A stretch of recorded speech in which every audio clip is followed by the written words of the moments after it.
Hai, kembali lagi di channel Bu Vita. Nah, sesuai janji Bu Vita, kali ini adalah video yang terakhir. Bu Vita akan membahas mengenai penerapan dari aturan cosinus. Pasti banyak yang bertanya, kenapa kok aturan sinus nggak dibahas? Karena dari hasil pekerjaan kalian kemarin yang sudah sempat Bu Vita kembalikan, aturan sinus hampir 99%, saya bisa mengatakan 99% ya, itu kalian sudah memahami dengan baik. Saya rasa ketika besok ulangan, tinggal digonta-ganti dikit, tinggal dibolak-balik angkanya sedikit, pasti kalian sudah pasti paham. Nah, sekarang yang banyak sekali jawabannya beraneka macam, lalu kemudian banyak sekali pertanyaan-pertanyaan yang muncul, itu adalah penerapan dari aturan cosinus. Ini gampang kok nak, maka silakan lihat video Bu Vita sampai terakhir ya, sampai habis. Supaya apa? Supaya besok ketika ulangan nggak nyesel kalau semua sudah Bu Vita bahas, ya nggak? Nah, sekarang kita mulai dari tugas 3 nomor 8. Perhatikan gambar di samping. Nah, tepatnya di bawah ya. 3 lingkaran disusun sedemikian rupa sehingga seperti gambar di samping atau di bawah tepatnya. Tiap-tiap lingkaran memiliki jari-jari yang berbeda. Tentukanlah panjang garis PQ. Nah, ini kalian nggak perlu bingung, nggak perlu risau. Ini seperti kayak apa ya, jeruji ya tepatnya. Nah, sekarang ini gampang sekali nak. Oke, Bu Vita akan membantu kalian dengan sedikit coret-coret supaya lebih paham ya. Di sini kita lihat dulu ada PQ. PQ kemudian di sini saya tambah titik O supaya lebih enak nanti saya menyebutnya. Nah, sekarang kita fokus dulu pada titik P. Di sini jari-jari lingkarannya adalah 1. Berarti P ke titik ini itu adalah 1 juga. Berikutnya, sekarang saya ke titik O. Nah, jari-jari lingkaran O itu adalah 2. Berarti panjangnya ini itu juga 2. Nah, jika sudah, berarti dari sini dapat kita total bahwa panjangnya PO itu adalah 3 cm. Nah, cara demikian juga kita gunakan untuk QO. Nah, di sini dari lingkaran O ini berarti jari-jarinya adalah 2. Kemudian dari lingkaran Q jari-jarinya adalah 3. Maka panjang OQ atau QO adalah 5 cm. Nah, mudah bukan? Sebenarnya kalian itu yang bikin kemarin banyak sekali pertanyaan adalah tidak mencermati gambar. Nah, gambar ini berbicara banyak loh nak. Maka besok ketika menemukan soal yang tidak ada gambarnya, maka kalian gambarkan terlebih dahulu. Nah, ketika sudah seperti ini, sudah gampang sekali. Berarti ada 2 sisi yang mengapit satu sudut. Pasti menggunakan apa? Cosinus. Nah, maka PQ kuadrat sama dengan PO kuadrat ditambah QO kuadrat dikurangi 2 kali PO kali QO dikali cos 120 derajat. Tinggal kita substitusikan. Berarti sama dengan 3 kuadrat ditambah 5 kuadrat dikurangi 2 kali 3 kali 5 kali setengah atau min setengah. Nah, sama dengan, ini gampang sekali. Jangan bingung, ini tinggal saya bisa sederhanakan. Berarti 2 dikali dengan min setengah. Berarti habis ya nak ya. Min kali min jadinya plus.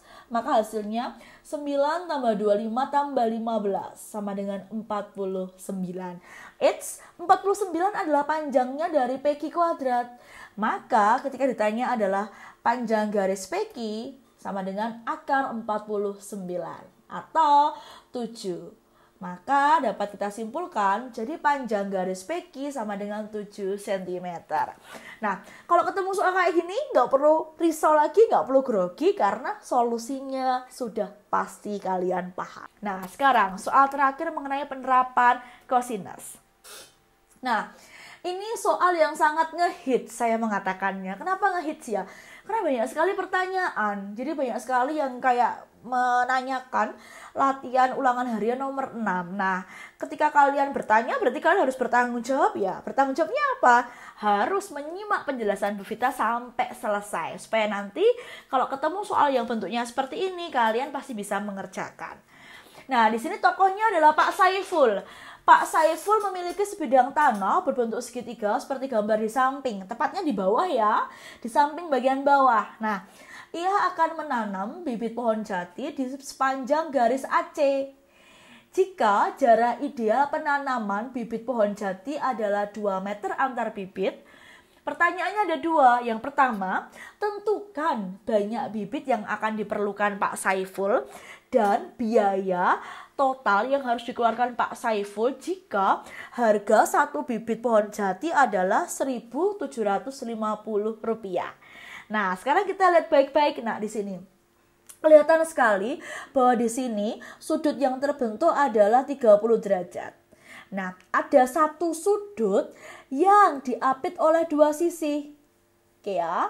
Lalu pertanyaannya, AC itu adalah depannya sudut. Pasti kalau kita ketemu bentuk yang seperti ini, penyelesaiannya menggunakan aturan kosinus. Nah, tinggal kita substitusikan. AC kuadrat sama dengan BC kuadrat ditambah AB kuadrat dikurangi 2 kali BC kali AB kali cos 30. Lalu berikutnya tinggal kita substitusikan yang ada di soal. 8 akar 3 kuadrat ditambah 16 kuadrat dikurangi 2 dikali 8 akar 3 kali 16 dikali akar 3 per 2. Berikutnya tinggal kita pecahkan, berarti 192 ditambah 256. Nah, untuk yang bagian terakhir, lihat dulu yang kita kerjakan bareng-bareng. Di sini ada 2 dibagi dengan akar 3 per 2. Nah, habis ya. Lalu berikutnya di sini ada akar 3 kali akar 3. Berarti akar 3 kali akar 3 ini yang dimaksud adalah kali 3. Oke ya. Jadi artinya 8 kali 16 kali 3 dikalikan dengan negatif depannya. Maka hasilnya adalah min 384. Atau bisa Bu Vita ulangi, 192 ditambah 256 dikurangi 384 sama dengan 64. Nah, 64 ini adalah AC kuadrat, berarti AC sama dengan akar dari 64 sama dengan 8 hektometer. Nah, kita lihat baik-baik deh. Di sini satuannya hektometer ya. Lalu kemudian pertanyaan kalian itu adalah berupa meter loh. Nah, jadi jarak antar pohon itu adalah dia berupa satuannya meter. Banyak di antara kalian yang salahnya adalah di bagian satuan ini. Maka harusnya ini diubah dulu. 8 hektometer itu sama artinya dengan 800 meter. Nah, silakan cek pada kertas latihan ulangan harian yang sudah Bu Vita kembalikan. Pasti banyak yang salahnya di bagian ini. Lalu kemudian jika jaraknya AC sudah ketemu, berarti langkah yang kedua adalah banyak pohon. Banyak pohon gampang sekali. Berarti kalau tiap antara 2 pohon ini, saya kasih contoh ya ini ya. Antar 2 pohon ini adalah 2 meter. Berarti kalau totalnya dari sini sampai sini itu ada 800 meter. Berarti 800 dibagi 2 meter. Nah, kita lihat dulu. Nah, ini banyak sekali yang bertanya ke saya, Bu, kenapa sih ditambah dengan 1? Nah, kita lihat dulu lintasannya. Lintasan A sampai dengan C, dia adalah suatu garis lurus. Maka kalau penanaman pohon atau pemasangan lampu yang berupa garis lurus seperti ini, berarti supaya menjadi batas, dia harus ditambah 1 di bagian akhir. Nah, ini yang seringkali kalian lupa.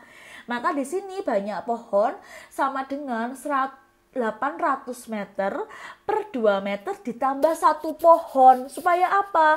Di bagian akhirnya nanti itu masih ada 1. Nah, seperti ini. Kalau nggak ada 1 berarti ini nanti bolong, nak. Bisa dipahami ya? Nah, maka hasilnya menjadi 400 ditambah 1 sama dengan 401 pohon. Nah, terus berikutnya, biaya total yang dikeluarkan Pak Saiful, yuk gampang sekali. 401 pohon dikali 1.750, maka hasilnya menjadi 701.750 rupiah. Oke anak ya, saya sambil ketawa ini karena membacanya sedikit ada kesalahan, no problem ya, tapi ngitungnya jangan sampai salah. Terus berikutnya, kalau sudah solusi ini nah itu sama, hanya dengan pelangkah penyelesaian tugas 1 nomor 5 dan tugas 3 nomor 10. Jadi kalian bisa coba nanti mengerjakan kembali tugas 1 nomor 5 dan tugas 3 nomor 10 ya, supaya kalian lebih paham. Nah sekarang kalau kondisinya ini berupa lingkaran. Jadi jaraknya dia berupa lingkaran. Kira-kira gimana? Kalau berupa lingkaran berarti banyaknya pohon yang dihasilkan dari pembagian tadi, area sebesarnya berapa, kemudian dibagi antar pohonnya berapa, ya sudah, itu jawabannya. Karena dia akan balik lagi ke titik awal. Oke ya, kalau lingkaran. Tapi kalau dia berupa garis lurus, berarti harus kamu tambah dengan 1. Bedanya sudah paham? Nah, dengan demikian sudah clear ya, semua sudah Bu Vita bahaskan. Mulai dari konsep dasar, baik itu sinus kosinus, kemudian penerapan, terutama untuk penerapan kosinus sudah Bu Vita bahas semua. Tugas kalian apa? Tugas kalian silahkan kalian mendengarkan dan sambil belajar video dari Bu Vita ini dari awal sampai nanti selesai. Supaya apa? Sangat eman atau sia-sia kalau sampai nantinya ada beberapa soal mungkin yang setipe dengan ini kemudian kalian nggak bisa kerja, padahal sudah Bu Vita bahas semua ya, gitu ya. Lalu kemudian jangan hanya mengandalkan soal-soal yang sudah dibahas oleh Bapak Ibu gurumu, tapi silakan betul-betul semua soal dikerjakan ulang, semua soal dikerjakan baik-baik dari awal. Jadi jangan sampai ada yang kelewatan kalian pelajari. Lalu berikutnya, tips berikutnya adalah ketika ketemu penerapan aturan sinus kosinus, berarti tugas kalian gambarkan dulu. Gambarkan dulu kondisinya seperti apa. Lalu kemudian kalau sudah digambarkan seperti apa, lalu langkah berikutnya adalah kalian substitusikan apa yang diketahui dari soal pada gambar kalian itu, dan substitusinya harus benar, lokasinya di mana. Kalau sudah gambarnya sudah jadi, kemudian kira-kira kamu bisa tebak. Kalau kamu sudah bisa bedakan kosinus dan sinus dan kosinus, pasti kalian bisa nebak kira-kira ini pakai sinus atau pakai kosinus. Nah, dari gambar itu sangat membantu kalian. Kalian akan kesulitan menghadapi soal cerita atau soal penerapan karena kondisinya adalah tidak pernah kamu gambarkan. Kalau nggak digambarkan, kamu nggak bisa gambarnya. Nah, kalau nggak bisa, gimana solusinya? Ya belajar. Maka mumpung masih ada waktu, silakan persiapkan dengan baik. Jangan sampai kalian menyesal di kemudian hari. Begitu ya. Sekian penjelasan dari Bu Vita, sekian review dari Bu Vita. Nanti kalau masih ada banyak pertanyaan yang perlu ditanyakan, silakan tulis di bagian komentar. Saya akan menjelaskan satu persatu untuk kalian, membantu kalian.